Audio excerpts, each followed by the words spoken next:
we left off the other day with the bottom of 1452, Oedipus accusing Tiresias, the blind seer or blind prophet, of being involved in the plot to kill Laius. Let me back that up. He accuses him of killing Laius, but not doing it himself since he's blind. He doesn't yet imply that there's a plot. That's going to come at the bottom of, towards the bottom of 1453. Okay? So he says, I know you didn't do it single-handed. Tiresias replies, is that so? Notice there's an exclamation mark there. There aren't marks of punctuation in the Greek manuscripts and stuff. They didn't have them really. But look at Tiresias' reply.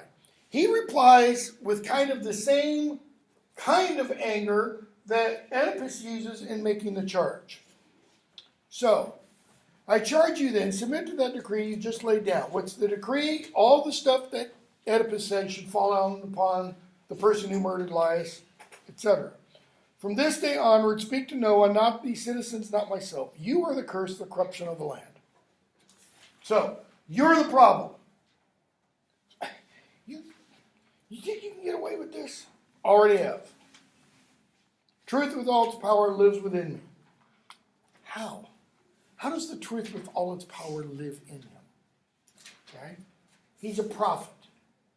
Now, one thing Sophocles' audience would have understood is they would, see the character of Tiresias within this play, within their whole kind of mythic consciousness or awareness of Tiresias. He shows up in a whole bunch of other literature. And he's always right. He's never been wrong. Okay? Now, what's a prophet do? Two things. Foreteller, forth-teller. Foreteller tells the truth before it happens, or tells what's going to happen. And forth-teller always tells the truth, never lies. Okay? So if you're a prophet, if you're Tiresias, and you issue 1,001 prophecies, all 1,001 have got to be both true and happen. Okay? That's kind of what he means. The truth lives inside of me. I've never been wrong yet. When Oedipus introduced the idea of bringing Tiresias in, what did he say about him? He called Tiresias the savior of the people. Why? Because he's never been wrong before. So now, who primed you for this? That is, who put you up to this? You couldn't have done it on your own. No, somebody else was working with you. Not your prophet's trade. Trade now. That is, prophecy, telling the God's quote-unquote truth, is something that can be bought and sold. Tiresias, you did. You're the one who told me to come, that's why I'm here. Okay, so say it again. So I can understand. He goes, what, you want to hear it twice? This is kind of going to be like the scene in a courtroom where somebody asks a witness the same question multiple times. Yeah, I didn't understand you. Okay, so say it again. I say, you are the murderer. You hunt. Clear enough? Shall I say more? Why? Tiresias knows Oedipus is going to go just bonkers crazy. He goes, you want to really rage? Go ahead, let it out. You cannot imagine. I tell you, you and your loved ones live together in infamy. You cannot see how far you've gone in guilt. See, up to this point, all Oedipus thinks is Tiresias is blaming him for the murder of Laius. What is Tiresias now introducing? He doesn't notice, he doesn't come right out and say it. Because if he did, what would he say? Jocasta is your mother, the woman that is your wife and mother of your children. Yeah, she's also your mother. EU factor. You think you're not going to suffer for this? Not if truth has any power. It doesn't for you anymore. You've lost your power. Stone blind, stone deaf, senses, eyes, blind as stone. You are wrong, Oedipus. Crayon. I'll get the name right in a moment. Tiresias. I pity you, flinging at me the very insults each man here will fling at you so soon. That's an example of telling the future. Because what are we going to see by the end of the play? He takes the two pins that Jocasta has on her gown, opens them up so the long stick part is sticking out, and off the stage, so nobody sees this, gouges out his eyes, so that when he comes back out, he's got blood and gore oozing out. Okay? That's how he's going to be blind. Blind, lost in the night, endless night that nursed you, Oedipus saying to Tiresias, you can't hurt me or anyone else who sees the light. You can't touch me. Yeah, this is kind of an anti-disabled person scream, you stupid cripple, you can't touch me, is essentially what he's saying. Tiresias, just kind of blah, blah, blah. So Oedipus then says, I know who put you up to this. Crayon did. He says, crayon's not your problem. You are. Okay? So, top of 1454. Oedipus brings up the Sphinx again. And says, come on, if you're such a mighty prophet, how come you couldn't solve the riddle of the Sphinx? That's forth-telling. Okay? This is the man you try to overthrow? That is the one who solved the riddle of the Sphinx, the one who saved Thebes? You think you'll stand by Crayon when he's king? You and the great mastermind? Leader. Notice the leader kind of intervenes here. What's he trying to do? He speaks to both Tiresias and Crayon. I'd suggest his words were spoken in anger. In other words, don't really pay much attention to Tiresias. And you, Oedipus, yours too. That's not what we need right now. In other words, simmer down, you guys. Let's try to address this issue rationally. Okay? Let's look to the oracle. Let's look to the riddle that the god sent. Let's try to figure out what that means. Tiresias, you mock my blindness? Okay, fine. Let me tell you this. You with your precious eyes, line 470, you're blind to the corruption of your life, to the house you live in, those you live with. Who are your parents? Well, it seems like a pretty stupid question. Oedipus knows who his parents are. Polybus and Merope, who live in Corinth, which is where Oedipus came from. So who are your parents? Why does he ask the question? Because it just sits there in Oedipus's mind. Well, what do you mean, who are my parents? And then he kind of goes, who are my parents? All right? He goes on. Do you know? All unknowing, you are the scourge of your own flesh and blood, the dead below the earth and the living here above. The double lash of your mother, your father's curse, will whip you from this land one day. The double lash of your mother's and your father's curse. Now that could be interpreted to mean his mother going, damn you, Oedipus, and his father going, double damn you, Oedipus. It can mean that kind. Or it could be the double lash of the curse on your parents.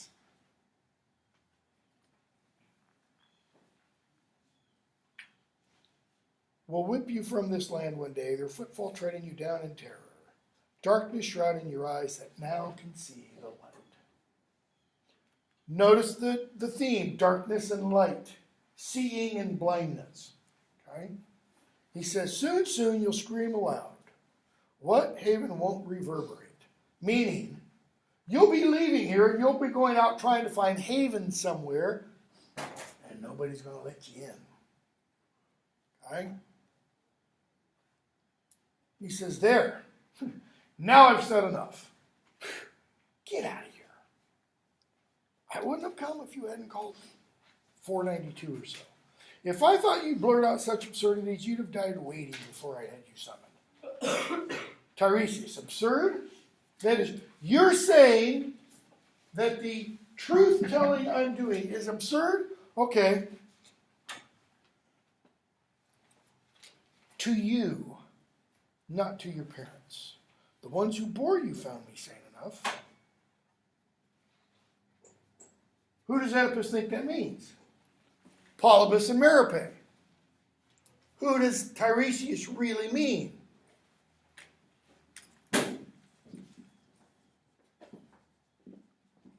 Jocasta and Laius. Notice he doesn't just come out directly and say, you are the son of Jocasta and Laius. He kind of makes Oedipus figure that out on his own. Why?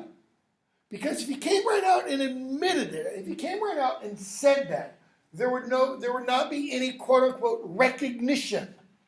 It wouldn't be Oedipus kind of having the light dawn in his mind.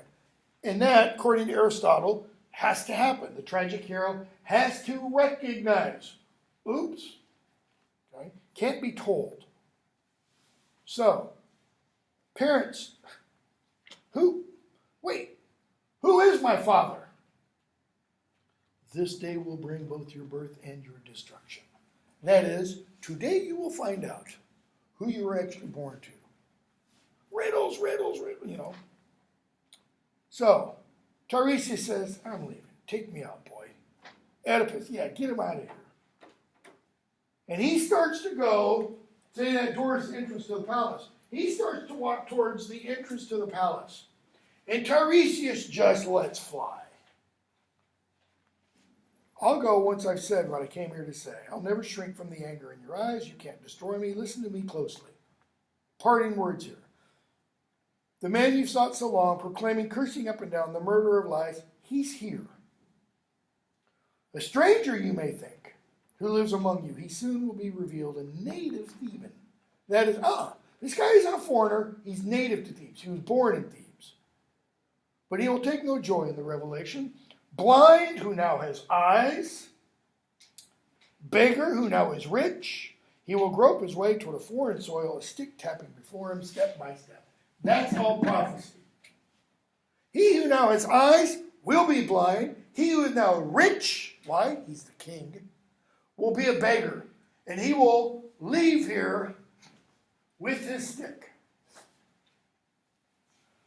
Oedipus enters the palace as Tiresias utters his final words. Revealed at last, brother and father both, to the children he embraces, to his mother, son, and husband both. He sowed the loins his father sowed. He spilled his father's blood.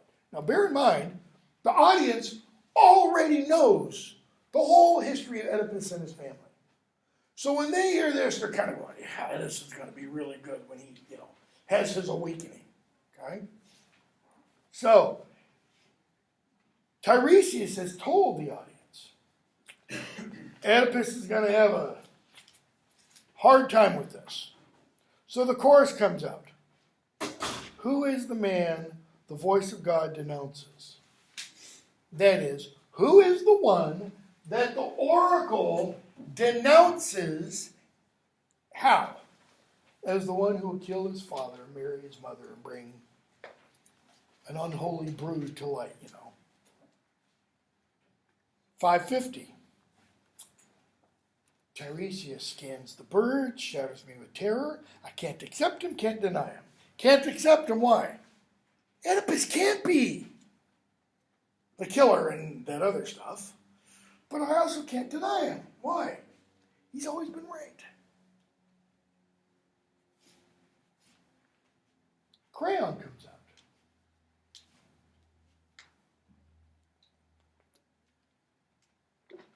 And he says, I hear Oedipus levels charges against me. I had to come and ask, check for myself. Did he? Well, yeah, but, he might have been forced out of him. He was angry and upset. He said, but he made the charge in public, right? That is out here in front of all of you. Did I put the problem? Yeah, that's kind of what he said. I don't know if he meant it or not, Now what's the leader trying to do? The last time the leader spoke, he tries to simmer down Oedipus and Tiresias and act as a go-between, kind of tries to reconcile them. Now the leader's kind of going, I don't know. Why? Because the leader, I think, is understanding what Hamlet meant when Hamlet said about Rosencrantz and Guildenstern, common people should not get between two mighty opposing powers. Because what happens if you get between the hammer and the anvil? Boom! You get crushed. And the leaders kind of go, he might not have meant it. Was his glance steady? Was his mind right? That is, his eyes weren't rolling in his face. He wasn't, spitting like a loony person. Oedipus comes out. I can't believe you're here. Here in front of my palace. And he accuses Creon of a bunch of stuff. And notice Creon's response. Are you finished? What does that really mean? 2018 English language. Would you shut the hell up? That's what he means. Okay? Hear me. They go back and forth. Okay? And Oedipus says, 623.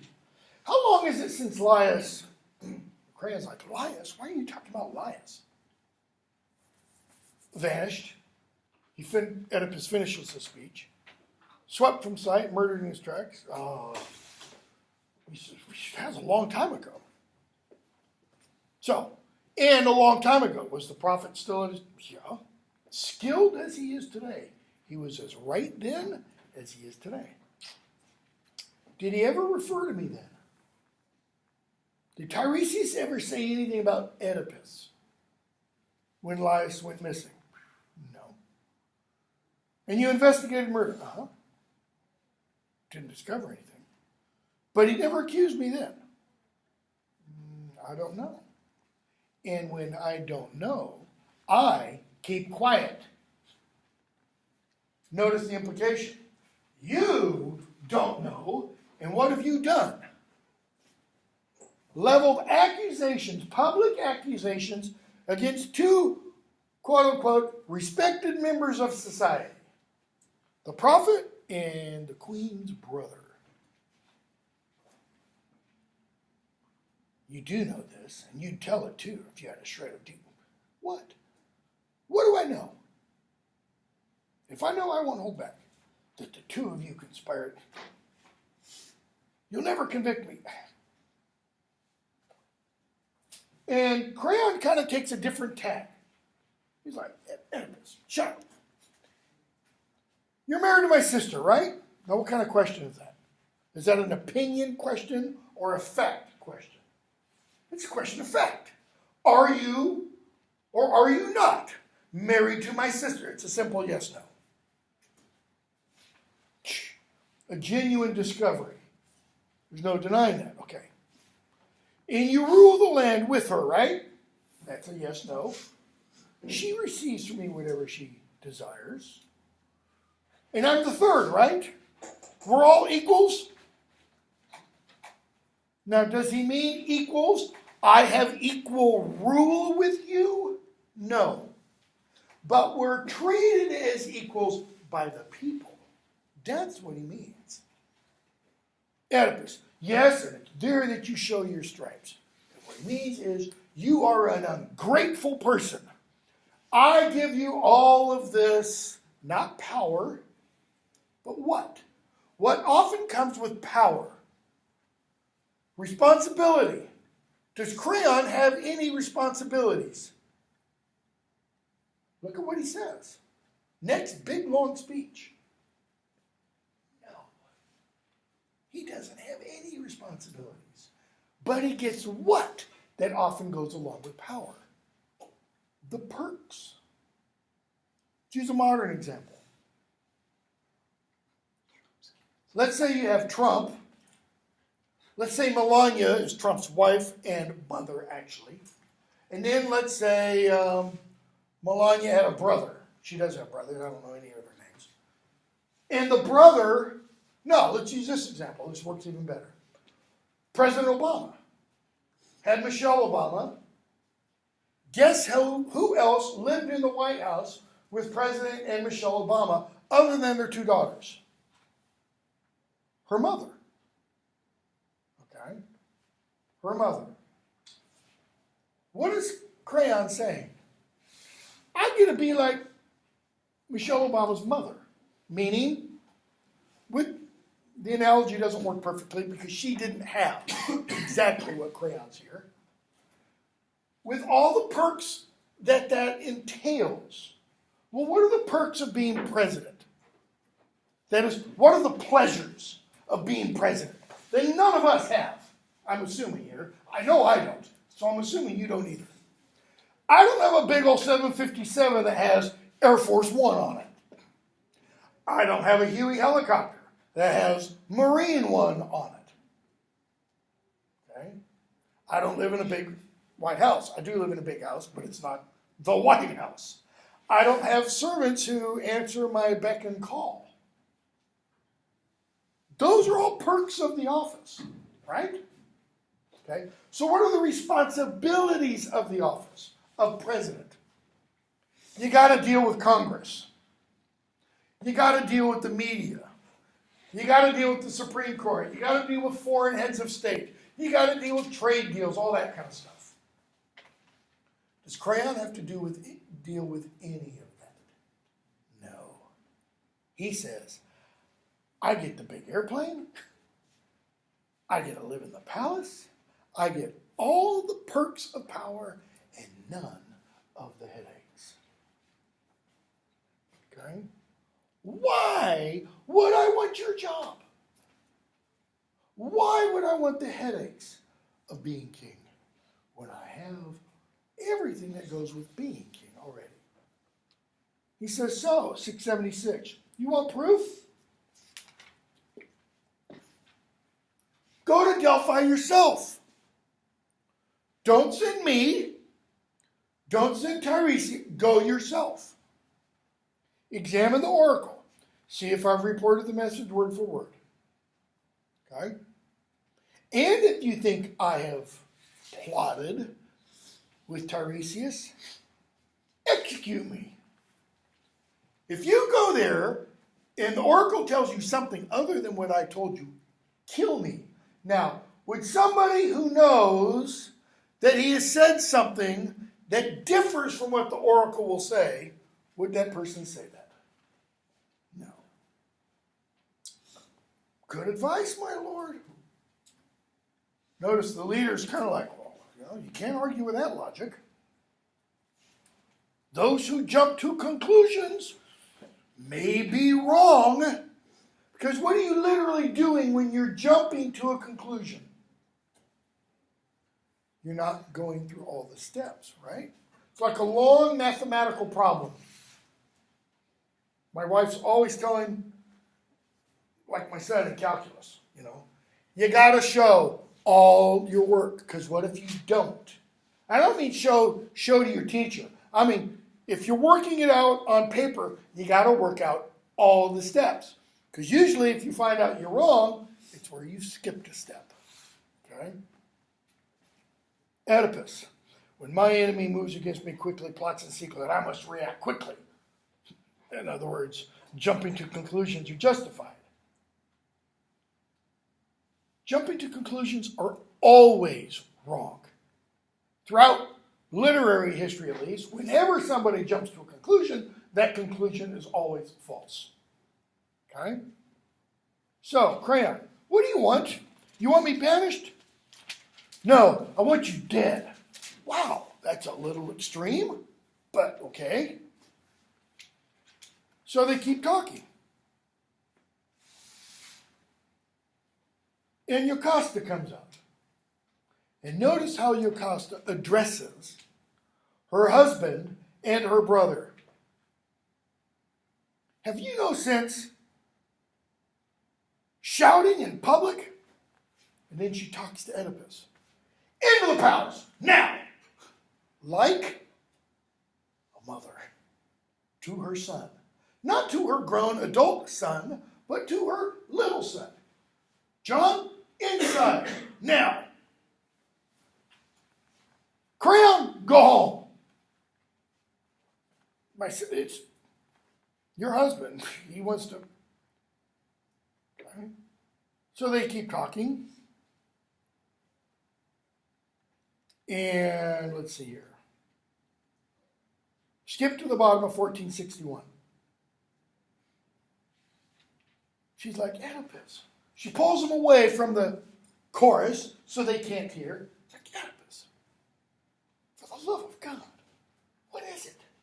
Why the rage? You're so unbending. He goes, well, I'll tell you. I respect you much more than these.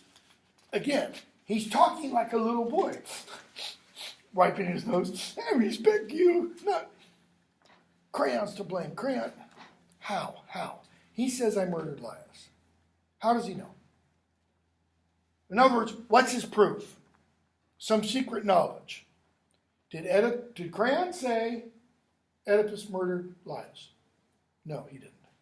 Well, he sent his prophet to do the dirty work. A prophet? Okay, fine. You don't need to worry about prophets. How does she know? On the basis of what evidence does Jocasta say, Oedipus, you don't need to worry about anything a prophet tells you? Personal experience. Here. Let me tell you about prophets, Oedipus. Laius and I received a prophecy. That prophecy said, quote, 786, that doom would strike him down at the hands of a son, our son, to be born of our own flesh and blood. That's what the prophecy said. Our own flesh and blood would kill him. Okay? But from what we've heard, Laius was killed by a band of strangers. So what about the prophecy? Couldn't happen. Killed by a band of strangers where 3 roads meet. And our son, 3 days old, we had him taken by a shepherd and abandoned on the flanks of Mount Kithaeron. So he couldn't have been involved. There, you see? Nonsense. Whatever the god needs and seeks, he'll bring to light himself with ease. Oedipus, strange hearing you just now. My mind wandered, my thoughts racing back and forth. Why? In all of his conversations with Oedipus, what does Tiresias say Oedipus is regarding sight? Blind. That he has no light in his mind. This is the first moment where the darkness in Oedipus's mind, it's like the doorway just cracks open a sliver and a little bit of light is shining in. Because he starts like, what? You said Laius was killed at a place where 3 roads meet? Yeah, that's what we heard. Place called Focus. Because he asked, where? 2 branching roads, one from Dahlia, one from Delphi meet. When? How long ago? Let's see, the heralds came back just before you arrived. My God, what have you planned to do to me? This isn't Oedipus's full recognition. This is that recognition kind of starting. He's starting to think, could it have been me? I mean, why? Well, because I killed a guy at that very place you mentioned. He said, but what did he look like? Laius reached his prime? Swarthy, in other words, Greek, kind of dark olivey colored skin, gray hair in his temples, build kind of like yours. In other words, father like son. Oh no, I think I've just called down a dreadful curse. I didn't know. And that, I think, is the heart of all real tragedy. Okay? Where you have a tragic hero, whether it's Greek and Roman tragedy or Shakespearean tragedy. You have a tragic hero who has to act or make a decision and doesn't have all the information he or she needs. She's like, you're starting to worry me. He goes, no. One thing, anything. Did he go lightly armed or was he heavily protected? She says, there were 5 in the party, a herald among them, and a single wagon carrying Laius. So, Laius was in the wagon, 5 men, and a herald out in front. I can see it all clear as day. Why? Because that's exactly the configuration that Oedipus ran into. What's the problem, however, as of this point? Can Oedipus have been Laius' killer so far? Not if we take the prophecy. Okay? Because the prophecy said Laius' son would kill him. Laius' son, according to Jocasta, was thrown away on the banks of a mountain. Anybody live? She says, yeah, there was a servant. He came home. Could he still be in the palace? No, as soon as he got home and saw you, what did he do? I want to leave town for a while. He wanted to go to the hinterlands. That is, if Thebes is Washington, D.C., he wanted to go to Newport, Oregon. That is as far away as he could get. I'm afraid, Jocasta. Can we call them? Sure, we can. And so Oedipus gives us a little bit of background information. Bottom of 1463. My father was Polybus, king of Corinth. Mother, Dorian. A Dorian. Her name was Merope. He says, they held me as a prince of the realm. One night there was a party, and some drunk said, I was not my father's son. And I think what Oedipus means by that, the way he interpreted that, was not that I was adopted, but that I was a bastard. In other words, somebody else knocked up mom, not my father. So he says, I went to them the next morning. They said, don't worry about that. Just a drunk. But it kept gnawing at me. So he went to Delphi to speak to the oracle. And the god Apollo, 869, spurned me, sent me away, denied the facts I came for. What are the facts he came for? Tell me, O great, wise, and glorious Apollo, is Polybus my father? And Apollo wouldn't answer. Just think if he had answered. Problem solved. But he doesn't.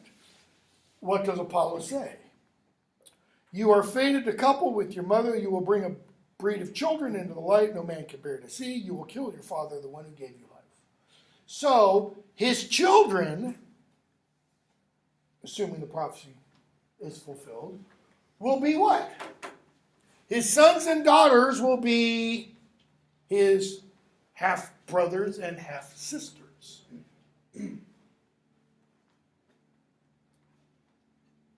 He says, I heard that and ran. Why? Why did he run? Notice, he didn't run back to Corinth. He ran away. For what purpose? Sleeping with his mother, no, he doesn't want to do that. Killing his father, he doesn't want to do that. He doesn't want to bring a brood of children into the world that are his brothers and sisters. Okay? Loves his father and mother, he doesn't. What's he trying to do in running away? What is the God doing when the God gives this prophecy? The Greek system, this is kind of this is us down here on earth. Yeah, the gods can come down and live on Olympus and do all that kind of stuff, but they also exist outside of earth. Well, so does fate. Fate is not behind the gods. Fate doesn't govern the gods' activities, but the gods also can't change fate. But they can see fate. The gods can see what's going to happen. And the gods really love in Greek literature to go, Elaine, let me show you this. To screw up with our minds. Because we see the future, and this is the problem with all time travel literature. We see the future, and what do we want to try to do? Usually, change it. And becomes the very action of our trying to change the future that we cause it to happen. See, this is Oedipus trying to make an end run around fate. And fate's kind of going, you stupid fool. So, I ran to a place, to that very spot you described, where the great king you say met his death. He says, and now I'll tell you all. There I saw a herald, a brace of colts, a wagon, mounted on the bench, a man, one in the lead, the old man himself. They tried to thrust me off. I struck a guy, killed him. The old man tried to hit me on the head. I killed all of them, except for one. If there is any blood tie, $8.99, between Laius and this stranger, that is, the guy I killed, what man alive more miserable than I? More hated by the gods. I am the man, no alien, no citizen welcomes to his house. Law forbids it, not a word to me in public. If this is, and all those curses, they're on me. Wasn't 910. Now back up, 908. And you, his wife, I've touched your body with these, the hands that killed your husband. Notice what he's not accepting yet, or what part hasn't sunk through.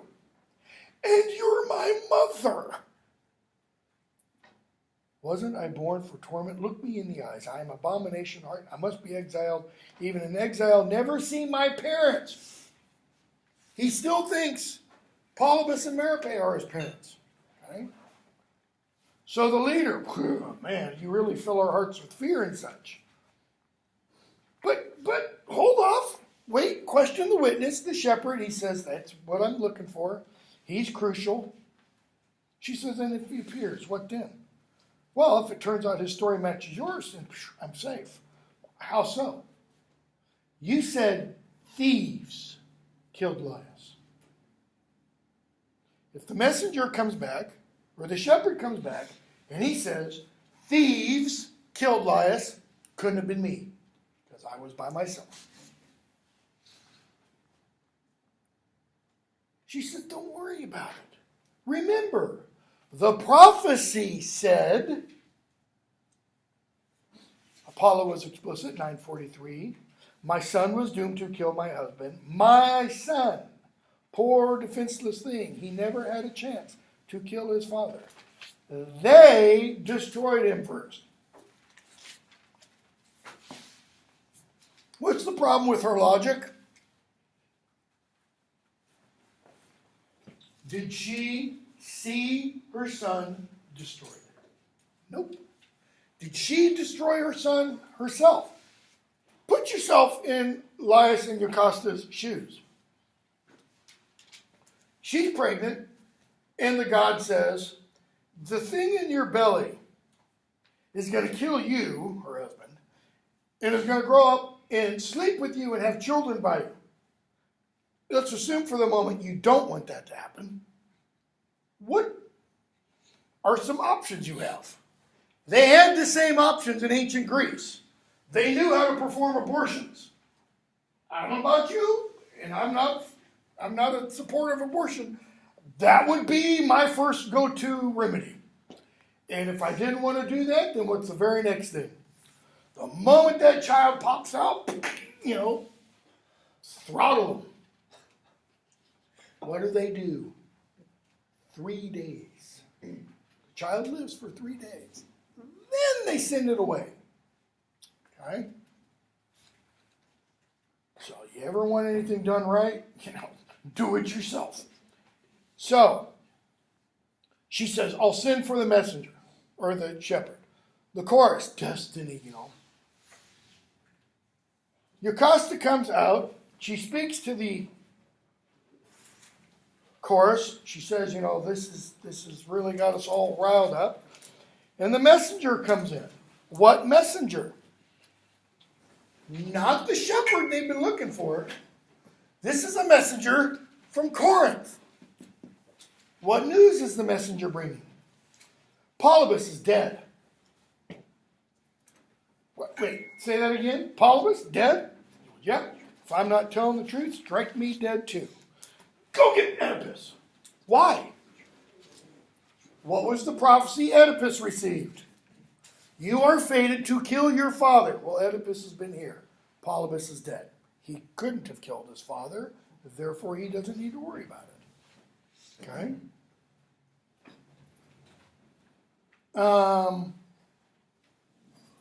So Yocasta says, bottom of that page, 1468. This is why you don't need to pay any attention to prophecy. See? Why scan the birds that scream above our heads? They winged me on to the murder of my father, did they? That was my doom? Well, look, he's dead. This is Oedipus saying this. Look, he's dead. Polybus is dead. I couldn't have killed him. Okay? She's like, there, told you. Yep, you're right. Sweep it from your mind forever. He's like, well, but there is still that thing about in my mother's bed. She's like, don't worry about it. 1469 at the top. That's where we will pick up on Friday. And we will finish this Friday, have an exam. Use your quizzes to help study for the exam, help prepare for the exam. And remember all the class.